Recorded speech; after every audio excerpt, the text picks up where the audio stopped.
அனைவருக்கும் வணக்கம். ஆண்டவன் அருளில் இன்று நாம் காண இருப்பது ஸ்ரீ மகாபாரதம். மகாபாரதம் நிறைய பருவங்களாக பிரிக்கப்பட்டுள்ளது. அதில் முதலாவதாக வருவது அனுக்கிரமணிகா பருவம். இதில் கதைக்குள்ள கதை என்ற அடிப்படையில் இந்த நூலானது வகுக்கப்பட்டுள்ளது.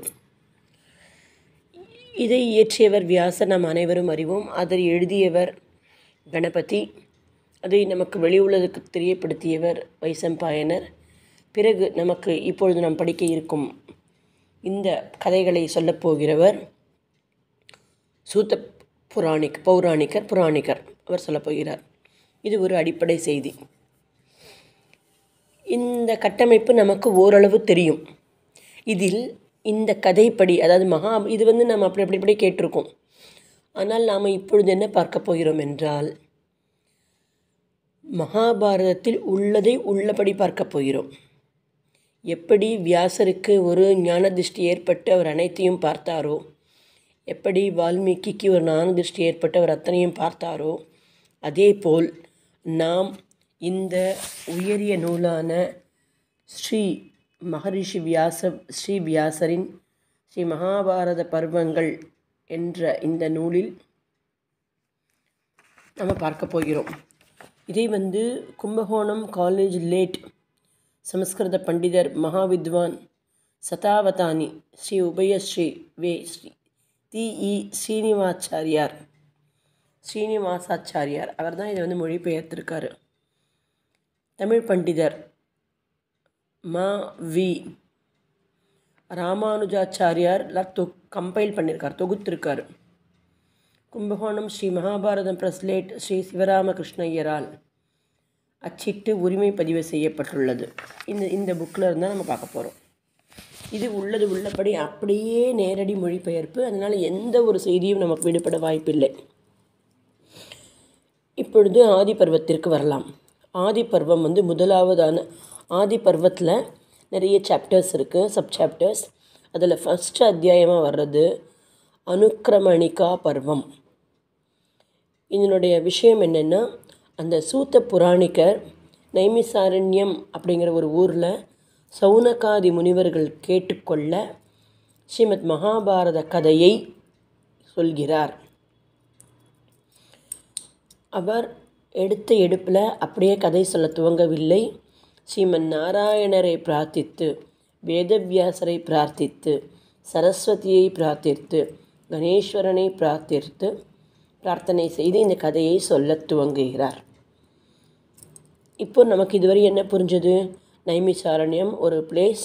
அந்த பிளேஸில் சௌனகாதி முனிவர்கள்லாம் இருக்காங்க. சௌனக்கர், ஆதி என்றால் சௌனக்கர் முதலான முனிவர்கள் இருக்காங்க. அங்கே சூத்த புராணிகர் இந்த கதையை சொல்கிறார்.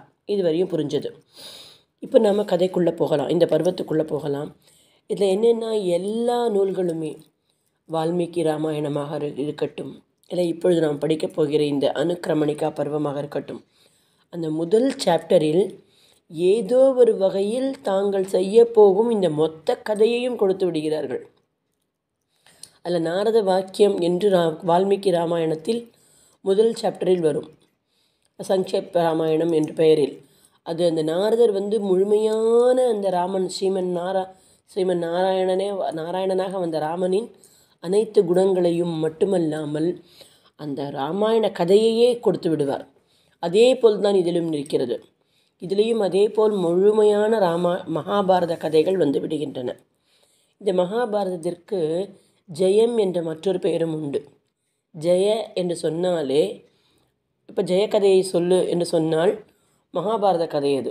அந்த அளவிற்கு மகாபாரதம் என்பதற்கு ஜெய என்ற ஒரு மற்றொரு பொருளும் பெரியோர் கூறுகின்றனர். நாராயண நமஸ்கிருத்திய என்று தொடங்குகிறது. நாராயணனை வணங்கி என்று துவங்குகிறது ஸ்ரீமத் மகாபாரதம். இதில் என்னென்னா, நம்ம இப்போ கதைக்குள்ளே போயிடலாம். நான் படிக்க போகிறதில்ல, கதை தான் சொல்ல போகிறேன்.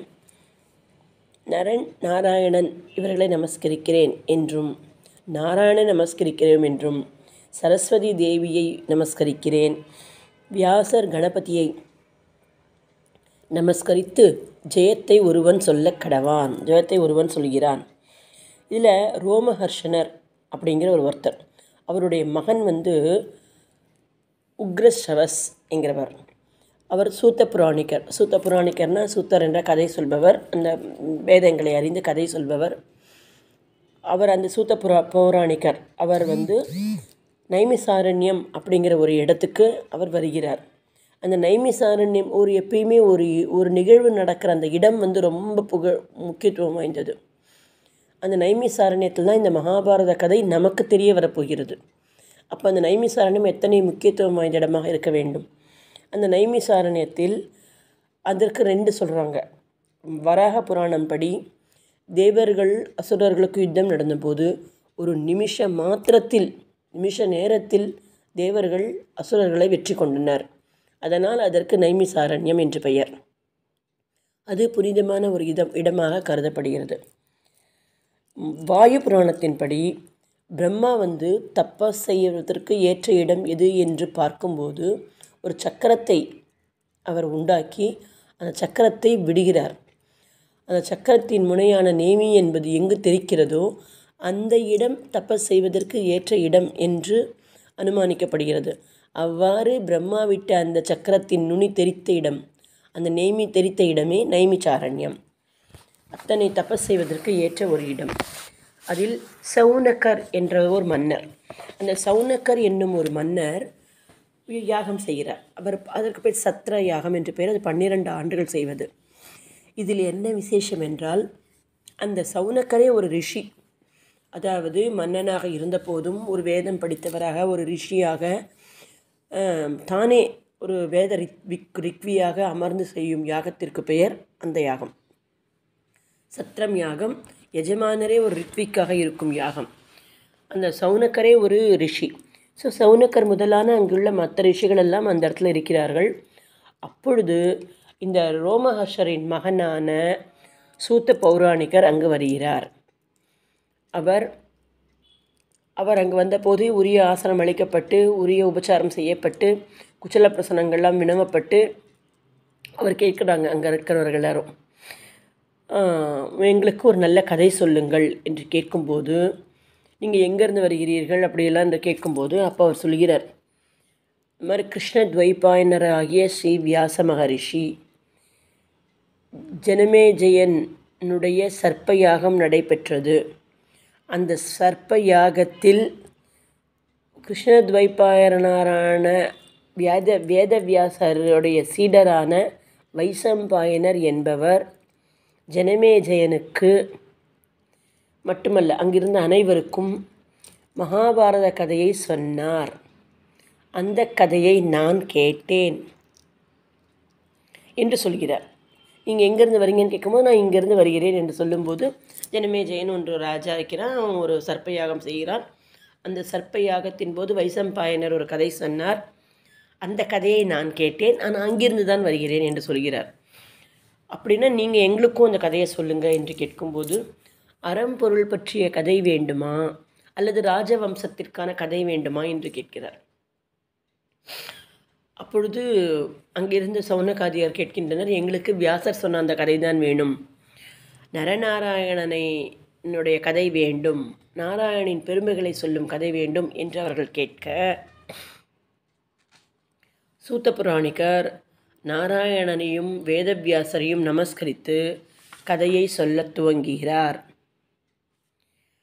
அவர் சொல்கிறார், வியாச பெருமான் இமயமலை சென்று ஒரு குகையில் அமர்ந்து இறைவனை தியானிக்கிறார். அவ்வாறு தியானம் செய்யும்போது அவருடைய மனதில் இந்த முழு கதையும் வந்துவிடுகிறது. அந்த கதையை நான் எப்படி சொல்வேன் என்று அவர் யோசித்து கொண்டிருக்கும் வேளையில் பிரம்மதேவர் அங்கு வருகிறார். பிரம்மதேவருக்கு உரிய ஆசனம் அளித்து அவரை உபசரித்து வியாசர் கேட்கிறார். அப்பொழுது பிரம்மா சொல்கிறார், நீங்கள் கணபதியை தியானம் செய்யுங்கள், கணபதி உங்களுக்கு அருள் புரிவார் என்று கூறுகிறார். அவ்விதம் கணபதியை வேண்ட கணபதி தோன்றுகிறார். அந்த கணபதியிடம் இவர் இந்த மகாபாரத கதையை சொல்ல சொல்ல சொல்ல கணபதி எழுதுகிறார். அப்பொழுது வியாசர் பகவான் சொல்கிறார், வியாச பகவான் நீங்கள் நிறுத்தாமல் எழுத வேண்டும் என்று. அதற்கு கணபதி சொன்னார், நான் நிறுத்தாமல் எழுதுகிறேன், ஆனால் பொருள் புரியாவிடில் பொருள் புரிந்து கொண்டுதான் நான் எழுதுவேன் என்று சொல்கிறார். முதலில் இந்த மகாபாரத கதையை கேட்டவர் கணபதி. அப்பேற்பட்ட அந்த கணபதி கேட்ட அந்த கதையை நாம் கேட்கிறோம் என்றால் சும்மாவா? வியாசர் சொல்ல சொல்ல சொல்ல கணபதி எழுதுகிறார். இது முதலில் 6 லட்சம் ஸ்லோகங்களாக எழுதப்பட்டது. இந்த 6 லட்ச ஸ்லோகத்தில் தேவலோகத்தில் ஒரு பங்கும் சதி பாதியும் 60 லட்சம் ஸ்லோகங்கள். இந்த 60 லட்சம் ஸ்லோகத்தில் 30 லட்சம் தேவலோகத்தில் சென்றுவிட்டது. மீதி 15 லட்சம் பிதிர்லோகங்களுக்கு சென்றுவிட்டது. மீதி 14 லட்சம் யக்ஷர்கள் ராட்சசர்களிடம் சென்றுவிட்டது. ஸோ 60 லட்சம், 60இல் சரிபாதி தேவலோகம் 30 லட்சம், மீதி 15 லட்சம் பித்திருலோகத்தில் சென்றுவிட்டது.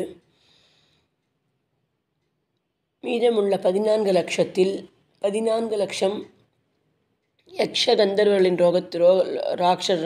ராட்சசர்களின் லோகத்திலும் மீதி 1 லட்சம் நமக்கும் கிடைத்தது.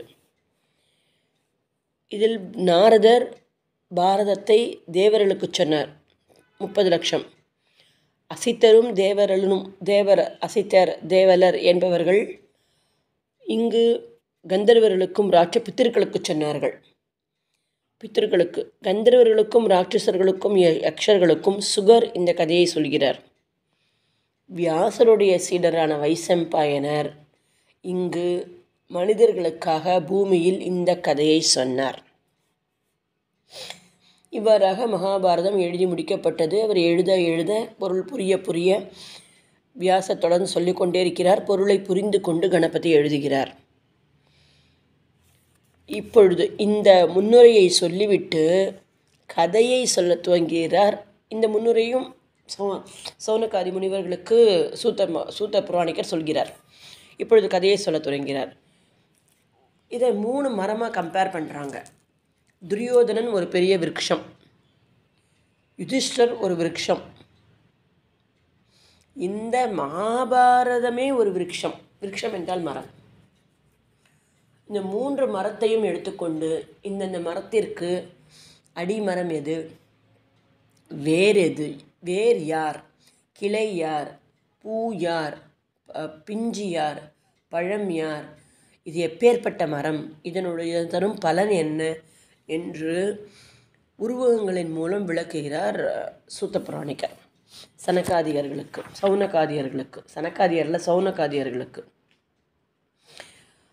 அப்பொழுது சொல்லும்போது அவர் சொல்கிறார், திருதராஷ்டிரன் சஞ்சயனிடம் பேசுகிறான்.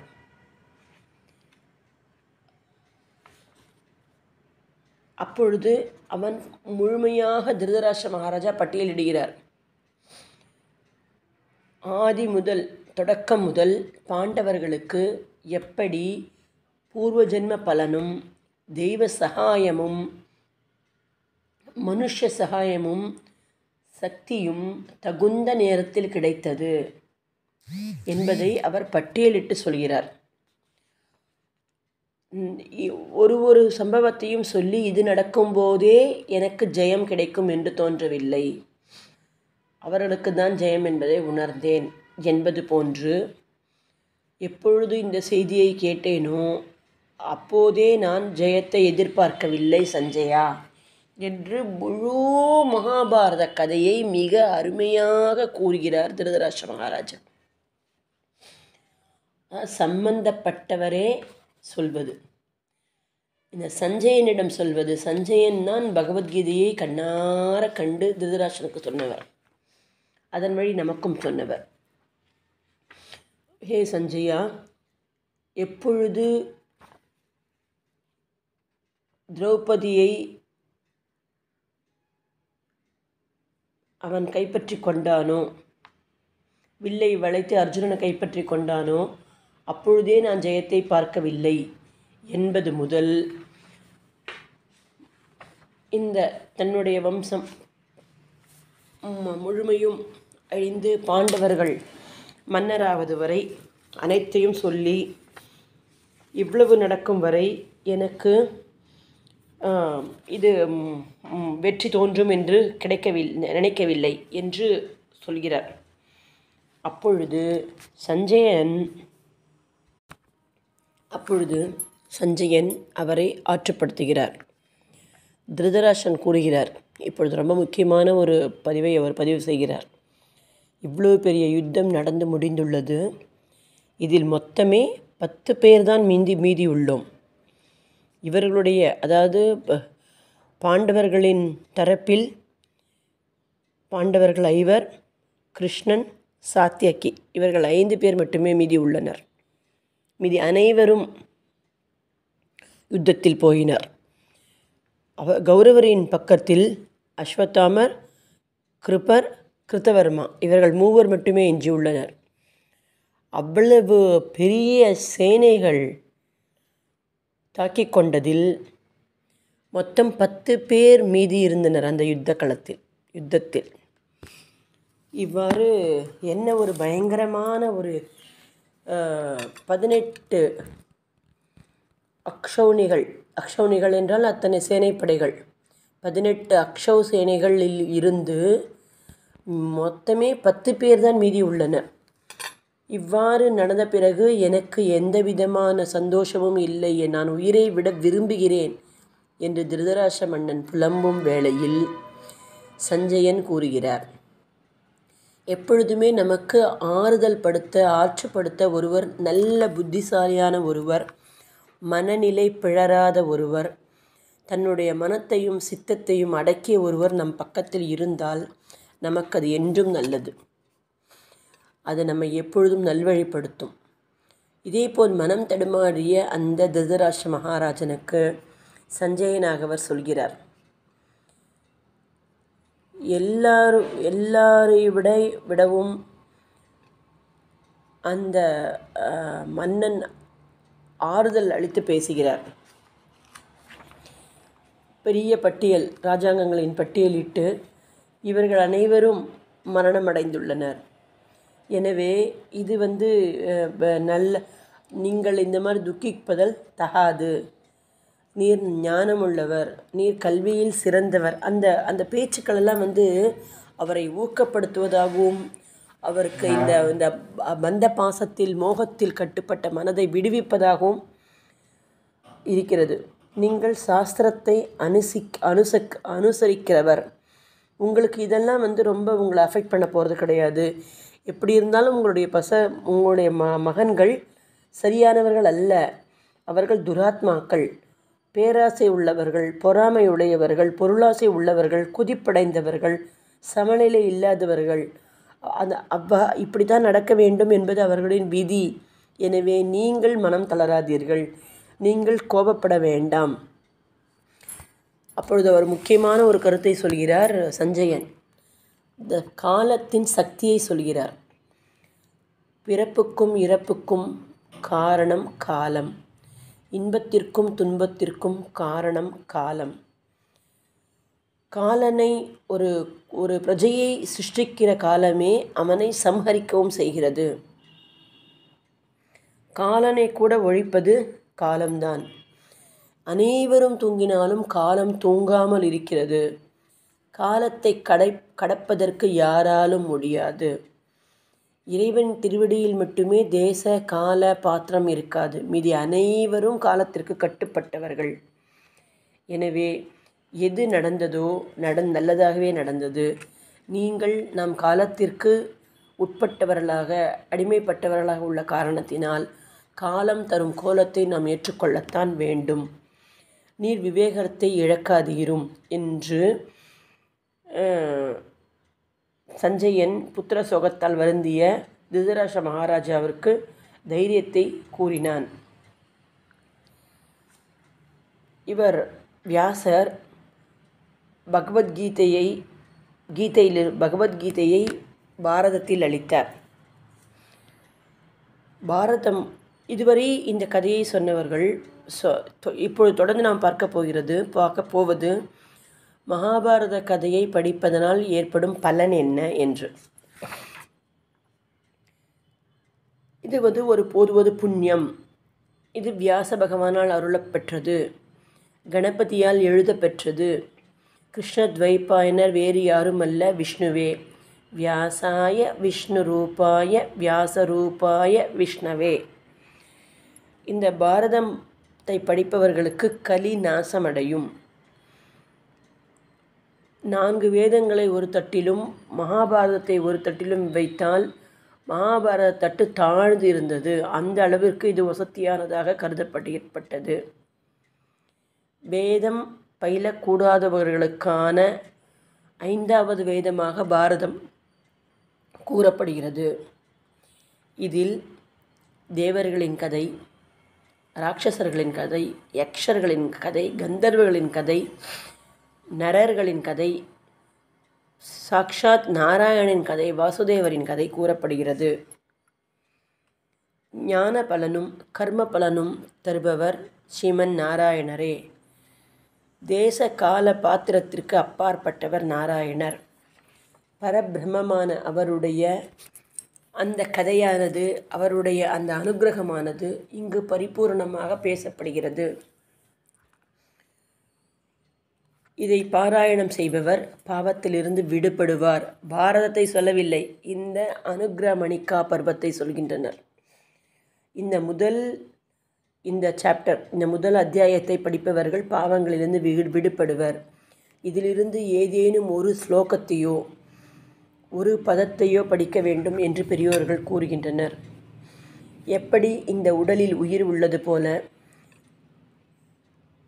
தயிரில் வெண்ணெய் உள்ளது போல, வேதங்களில் ஆரண்யகம் உள்ளது போல, ஔஷதிகளில் அமிர்தம் உள்ளது போல, நீர்நிலைகளில் சமுத்திரம் போல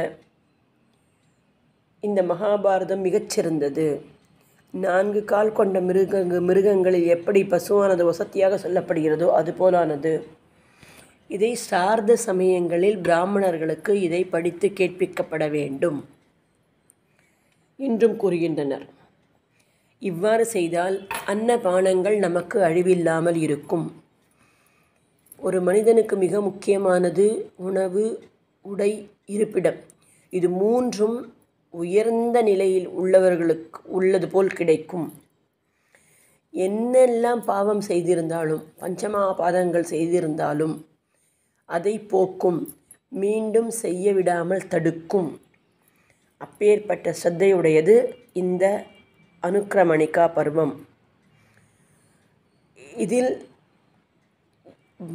பாரதம் முழுமையும் படித்த பலன் கிட்டும் என்று கூறுகின்றனர். இதை ஸ்ரத்தையாக சொல்பவனுக்கும் இதை ஸ்ரத்தையாக கேட்பவனுக்கும் பரமாத்மா ஸ்ரீமன் நாராயணனின் அருள் கிடைக்கும். 4 வேதங்களை காட்டிலும் உசந்ததாக சொல்லப்படுவது இந்த மகாபாரதம். இந்த மகாபாரதத்தை அறிந்தவன் அனைத்து பாவங்களிலிருந்தும் விடுபடுவான். பாவத்தை போக்குவது தவம் போல இதுவும் பாவத்தை போக்கும்.